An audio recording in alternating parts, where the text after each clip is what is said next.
So when we think through this, right, the only way change can happen is through communication, effective communication. And from that standpoint, when digital transformation is seen as a big change enabler in an enterprise, the only way it can get done is through effective communication. And from our standpoint, we have been highlighting this a lot. There is no question that digital transformation or any transformation effect, when effectively communicated, results in greater user adoption, executive buy-in, and generally, also results in a great feedback from the users so that you feel purposeful and you feel value driven. Now, how do we do it? What we are promoting, as a true enabler is digital communication. Lately, this has become a very powerful technique. There are multiple methods to do it, but the whole concept of digital storytelling, which is in one way focused on communicating to the user what is going on, working with the users again to get them to tell you what's going on through digital storytelling techniques, clarifying concepts. Especially for executives, this becomes a great tool for them to understand what's going on. And for the users also, it becomes a great adoption engine. And we have seen this being very successful. And we have seen that wherever we use these kind of digital communication methods, we've been able to communicate the business value very effectively. Now, I'll quickly go through about three use cases of projects where we've been able to show that these concepts have heavily benefited the outcome. The first one is a workforce transformation case study where the focus was on producing something for a contact center where the users are using very archaic technology.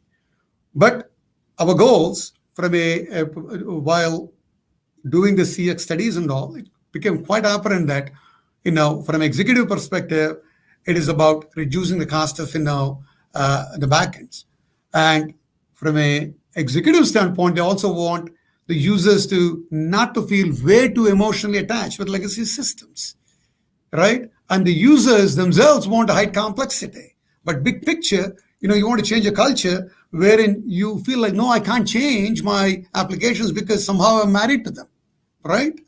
So end of the day, what was the key driver for this was efficiency and consistency. What takes 30 days to get done should be done in 30 minutes.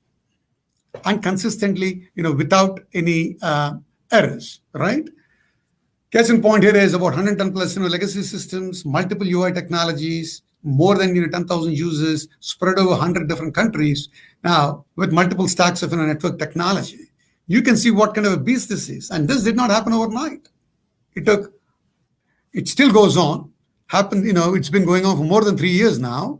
And the way we could get this done is, again, using CX and UX, especially UX as a powerful vehicle by engaging users to produce a unified user interface framework, which then allowed us to constantly work with the user interface, to meet the user needs, and key things being guided navigation, reducing the cognitive load on the user so that they can easily understand what needs to be done, and also promote their engagement, with respect to their work through game-based mechanics and so on and so forth. And the outcome was phenomenal. The task time was reduced by 60%. What happens to be these chair swivels where the users have to go through multiple applications, they were reduced by 80%. Far less, clicks, and then more importantly, the UI footprint reduced significantly, right? And then from the standpoint of a business executive, lots of hours saved, lots of money saved, right? The other example we want to talk in terms of IT transformation is development of a customer data platform. Now, you have data sitting all over in all kinds of puddles. And then when the customer realizes that data is really more valuable than money sometimes because it allows you to make money, you need customer insights. There is this big driver to have a customer data platform. But in doing so, you understand initial drivers, which about platform stabilization, right? With focus on highly performing infrastructure, solid data engineering, security, role-based access, and from a process perspective, DevOps and DataOps. And what we produced, again, by understanding in this case, the CX manifests a little differently, and the UX is actually also manifested through the notion that the users, as much as data is sitting there, they want to understand the motion of the data. The big aha is you say, you know what, we need data ops. That's good enough, right? Because now the users have visibility into what exactly is going on. They have a highly scalable platform. It's modernized, and it enables multiple applications, wherein the applications, which are the window for the users to use the data, through which they have visibility into how data is being managed, how it's being improved for quality, how it's being staged. All of it is visually available to you. And then that enhances, again, the customer experience. And the last example that I want to bring up is the case where, this is more of a backend modernization with what is seen as a trouble ticketing system, which serves multiple applications, right? And then as the number of applications increases, performance becomes a more bottleneck. So this is a slightly different kind of a problem. There is a different facet to this in terms of something which is more user-focused, where the user uses the interfaces, but you have a large application which is monolithic and it is really suffering from a performance perspective. Now, what you have to accomplish is high performance and also decoupling of the system so that changes can be done more frequently. So in this case, what we focused on is API enablement and publishing of APIs.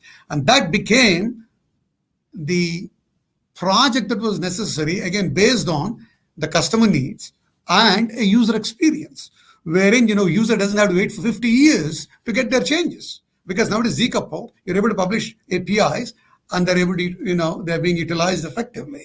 And similarly, performance improvements through effective caching and streaming techniques and deployment through, virtualization and Kubernetes-based techniques, right?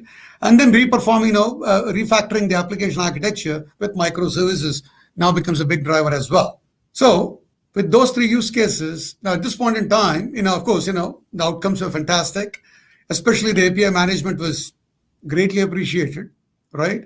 And then from a process perspective, there's both DevSecOps, data ops are enabled, microservices are being, produced and orchestrated, and the system becomes very efficient in terms of handling large volumes of messages and highly, performant in terms of, request response models. Now, with that said, I would like to now put in, plug in for small businesses. Well, what I refer to as growing businesses. Radiant is one of them. What I want to point out is, within the right context, within the right framework, nobody should be surprised that small businesses can think big and produce the right results. Okay, because I think the benefit that you have is with small businesses is they're less bureaucratic. You can always think out of the mainstream, less constraints. It allows small businesses to focus on the user more because you see that as being a value in response to your client needs. And then the ability to build great teams, right? So end of the day, I would like to say without any doubt that, small businesses can enable digital transformation and should be afforded the right opportunity, especially by the federal government.